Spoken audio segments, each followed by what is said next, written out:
Mari kita akan berdoa. Tuhan, terima kasih, segala hormat kemuliaan hanya bagi Engkau saja ya Tuhan. Bapa yang baik, kami sebentar rindu Tuhan untuk mendengarkan firman-Mu. Tuhan, pimpin hamba-Mu yang Tuhan pakai untuk menerjemahkan firman-Mu ini. Kiranya kuasa Roh Kudus-Mu saja yang memberikan hamba kekuatan, hikmat untuk mengabarkan firman-Mu ini dengan jelas ya Bapa. Berkati setiap kami yang mendengar, berkati setiap umat-Mu yang membuka hati untuk firman-Mu. Kiranya rahmat Tuhan mengalir atas mereka dan memberikan sukacita, pengharapan, dan kekuatan yang baru. Inilah waktu-Mu ya Tuhan. Hanya di dalam nama Tuhan Yesus Kristus kami berdoa dan mengucap syukur. Haleluya Bapa. Amin. Ya, shalom saudaraku. Bagaimana kabarnya? Ya, tentunya luar biasa dahsyat dan ajaib.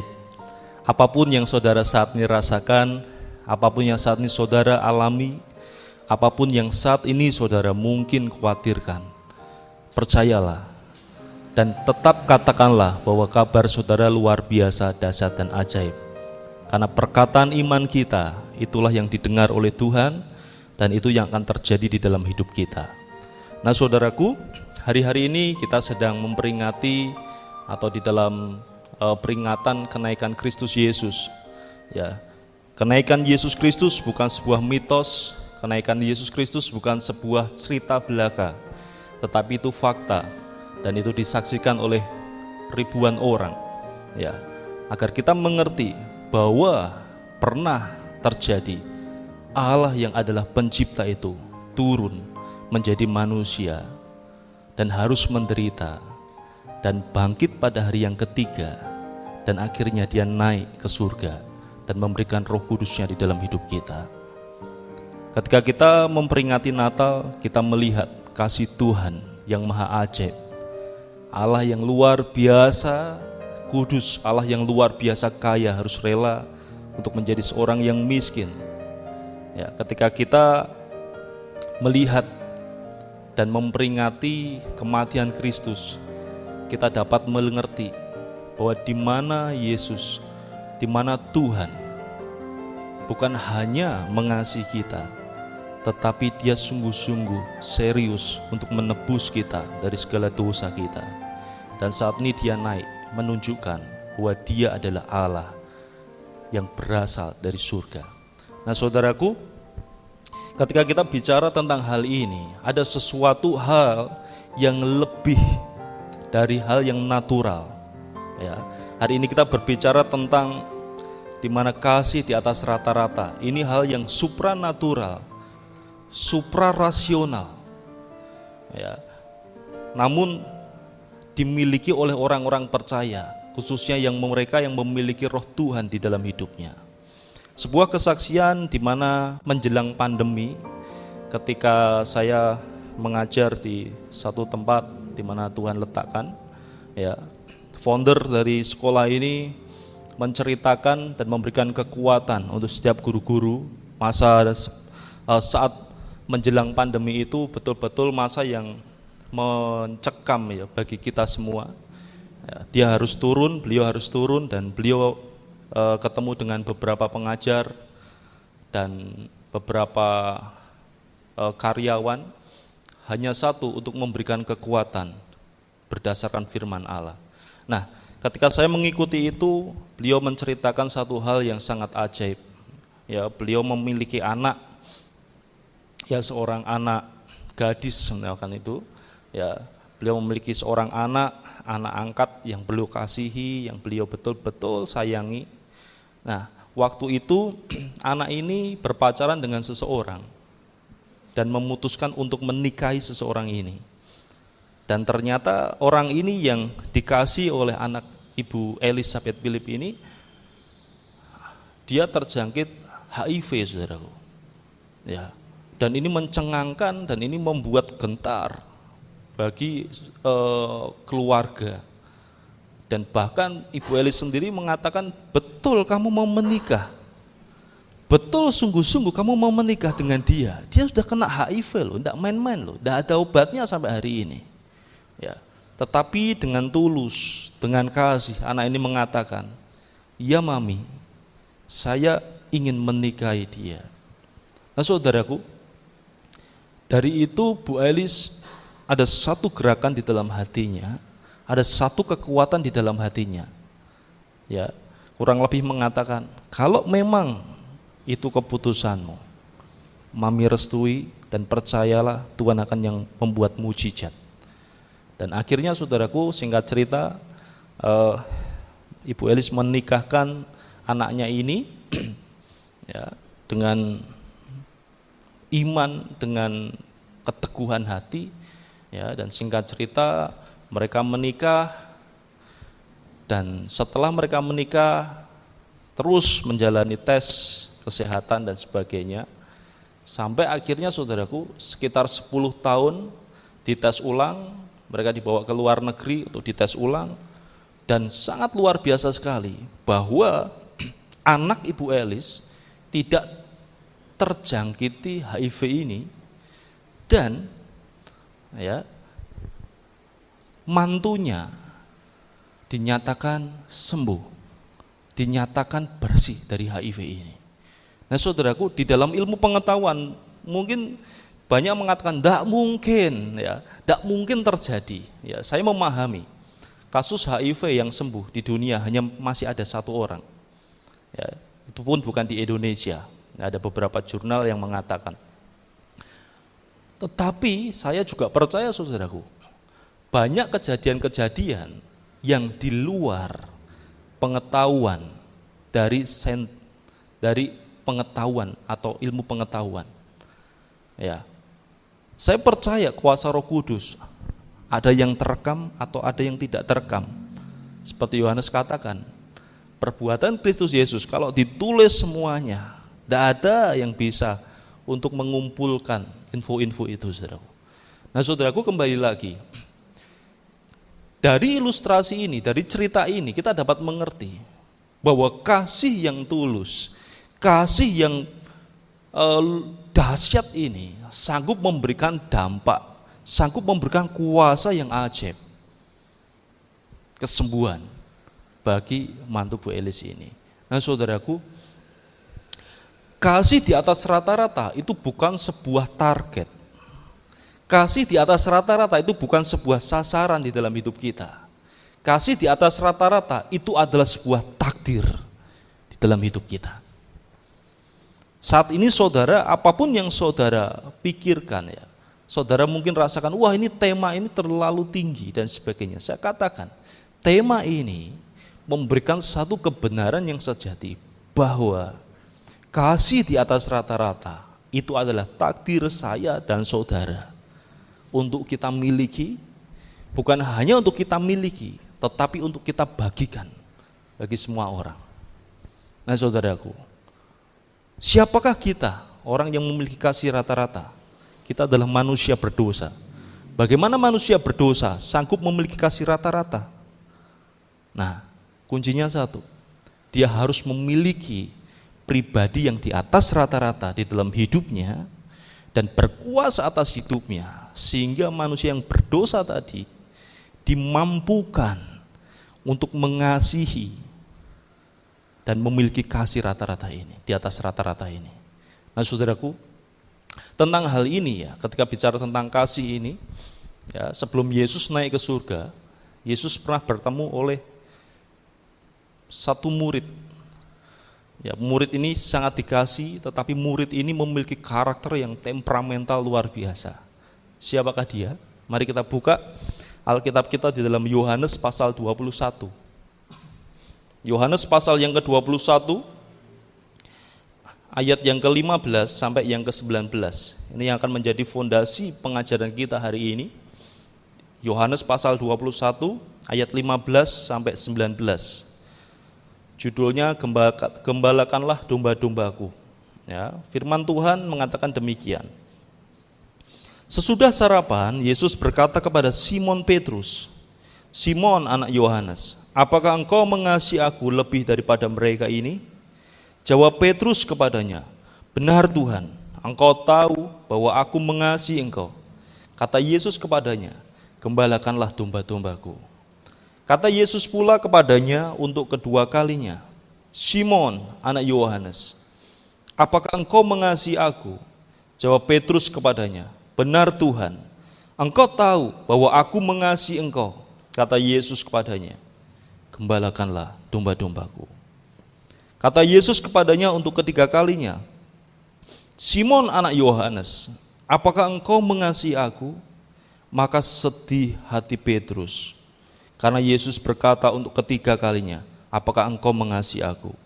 Dan ia berkata kepadanya, Tuhan, engkau tahu segala sesuatu. Engkau tahu bahwa aku mengasihi engkau. Kata Yesus kepadanya, gembalakanlah domba-dombaku. Aku berkata kepadamu, sesungguhnya ketika engkau masih muda, engkau mengikat pinggangmu sendiri dan engkau berjalan kemana saja kau kehendaki. Tetapi jika engkau sudah menjadi tua, kau akan mengulurkan tanganmu dan orang lain akan mengikat engkau dan membawa engkau ke tempat yang tidak kau kehendaki. Dan hal ini dikatakannya untuk menyatakan bagaimana Petrus akan mati dan memuliakan Allah. Sesudah mengatakan demikian, ia berkata kepada Petrus, ikutlah aku.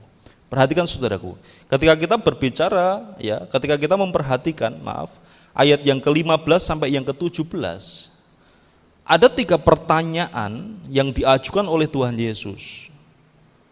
Memiliki di dalam bahasa Indonesia jawaban yang sama. Tetapi kalau kita melihat secara lebih dalam lagi di dalam bahasa aslinya, ini memiliki satu perbedaan. Ayat 15, 16, dan 17, ketika Yesus tanya, apakah engkau mengasihi aku? Di ayat 15, apakah engkau mengasihi aku? Apakah engkau agapau kepadaku? Saudaraku. Tapi Petrus menjawab, aku pileo. Kita harus belajar. Ada 4 kasih yang lazim kita biasa mendengar. Di dalam bahasa Yunani, agapau atau agape, kasih Allah. Terus eros, yaitu kasih suami istri. Pileo, yaitu kasih sahabat. Dan storge, itu kasih keluarga. Nah saudaraku, ketika Yesus tanya, apakah engkau agapau sama aku? Petrus ngomong, aku pileo sama engkau Tuhan. Di ayat 16, apakah engkau agapau sama aku? Petrus ngomong lagi, aku pileo Tuhan. Di ayat yang ke-17, apakah engkau pileo sama aku? Nah, Yesus sudah mulai berbeda kasihnya yang dituntut. Petrus menjawab, aku pileo padamu. Nah saudaraku, dari ini saudaraku kita dapat melihat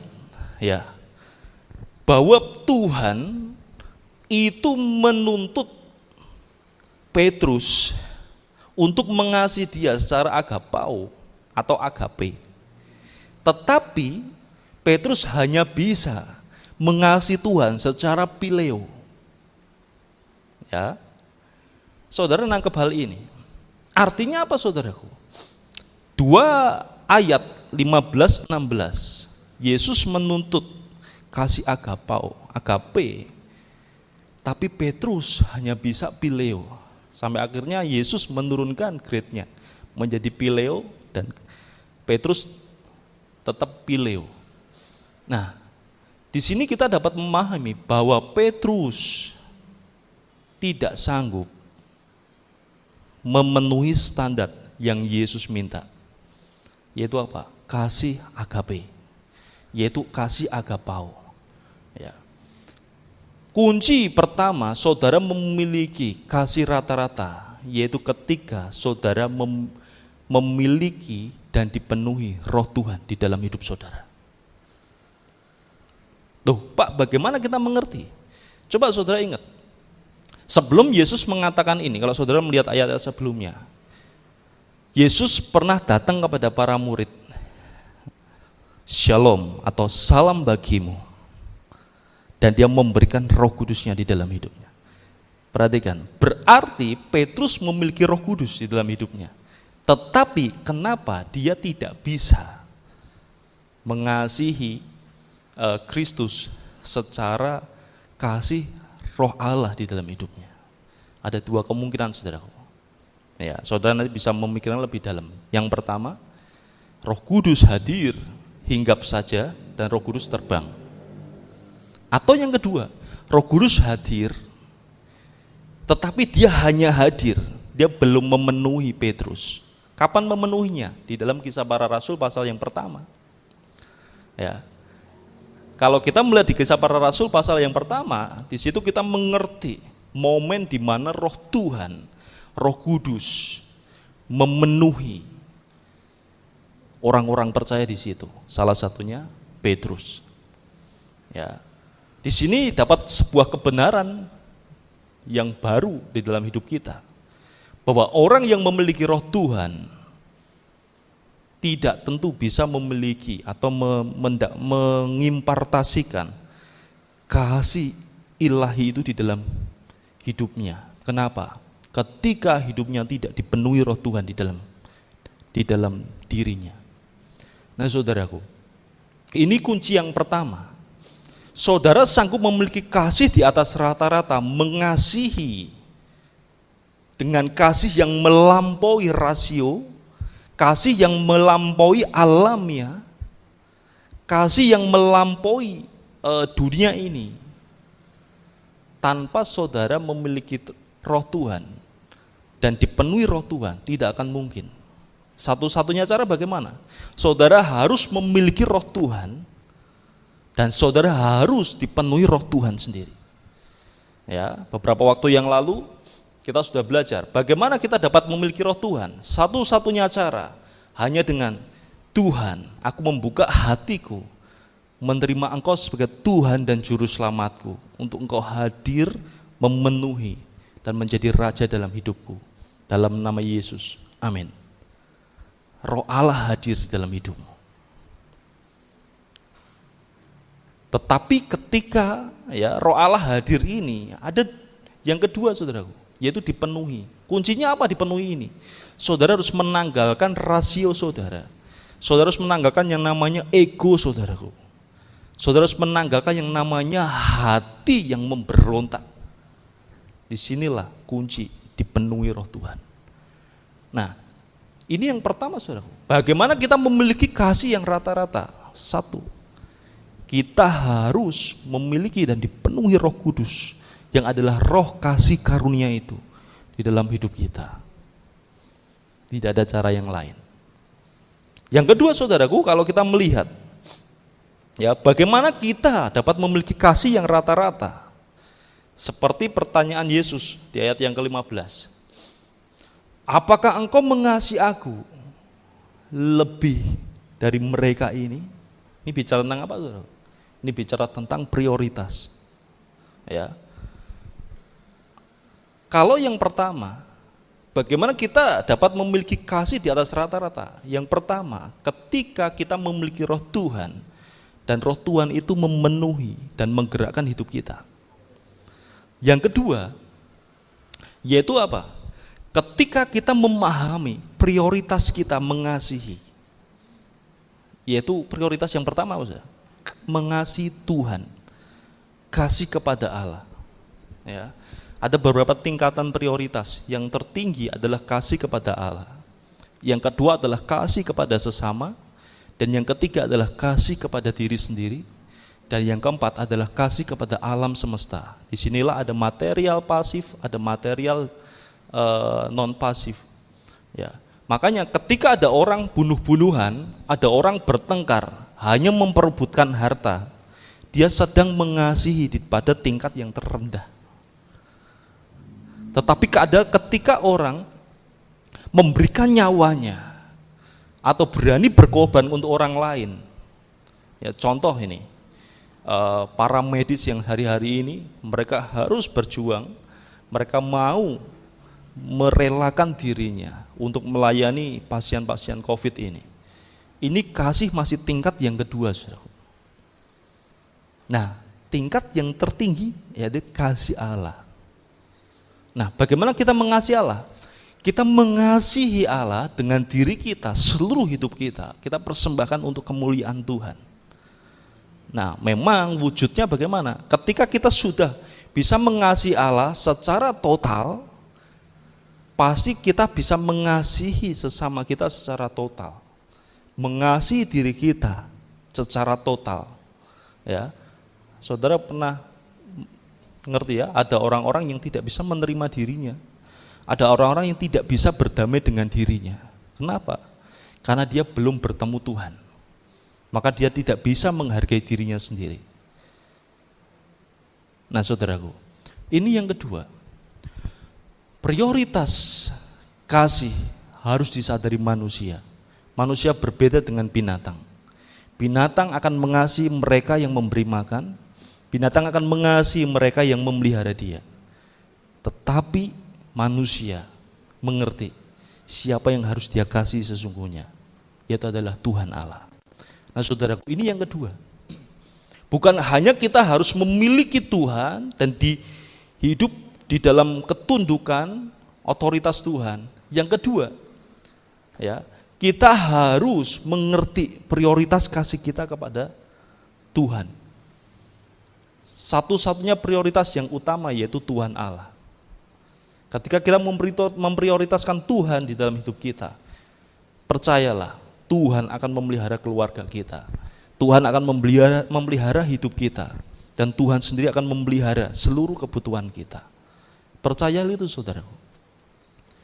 Jangan engkau khawatir, karena Allahmu, Allah yang adalah sumber budi pekerti, Allah yang adalah sumber kekuasaan, dan Allah yang adalah sumber pemeliharaan.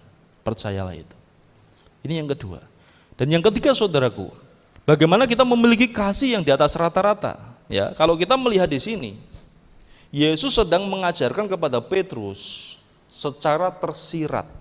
Dan sekarang ini sudah sampai kepada kita dan mengajarkan kepada kita. Kenapa Yesus tanya, apakah engkau mengasihi aku? Apakah engkau mengasihi aku? Apakah engkau mengasihi aku? Sampai Petrus menjawab, benar Tuhan, kamu kan tahu Tuhan, kamu maha tahu segalanya. Masa yo ndak ngerti tuh Tuhan? Kalau aku mengasihi engkau. Perhatikan, ada satu kalimat, sampai sedih hatinya Petrus. Ya, kesedihan memberikan satu titik kesadaran. Kesedihan berarti menunjukkan dia ada satu titik emosi sudah tersentuh di situ. Mungkin jawaban 1 dan 2, dia hanya knowledge saja, secara pengetahuannya saja, secara sadar, rasio. Tetapi jawaban yang ketiga sudah menyentuh emosi dirinya, sudah menyentuh satu sentimental dirinya di sini. Nah, itu yang diminta Tuhan. Nah, saudaraku, yang ketiga ini, bagaimana kita memiliki kasih yang di atas rata-rata? Yaitu ketika kita menjaga kasih itu tidak gugur. Yesus secara tersirat mengajarkan kepada kita 3 pertanyaan ini, memberikan satu peneguhan sampai dia betul-betul tep. Nah saudaraku, kasih yang tidak gugur ini menuntut satu kesetiaan. Ada waktunya kita diuji untuk meninggalkan iman kita, untuk meninggalkan kasih kita kepada Tuhan. Mungkin dengan pasangan, memilih pasangan. Mungkin dengan memilih jabatan. Mungkin engkau ditawari uang, atau mungkin sembako saat-saat ini. Nah saudaraku, ada waktunya engkau digocoh kasihmu. Agar apa? Agar Tuhan tahu seberapa dalam dan seberapa teguh engkau mengasihi Dia. Nah saudaraku, kasih di atas rata-rata, sekali lagi, itu bukan sebuah target atau sasaran. Kasih di atas rata-rata itu adalah sebuah takdir yang Tuhan sudah berikan kepada saudara. Takdir itu disanggupkan oleh Allah dengan Roh Kudus-Nya berdiam di dalam diri kita.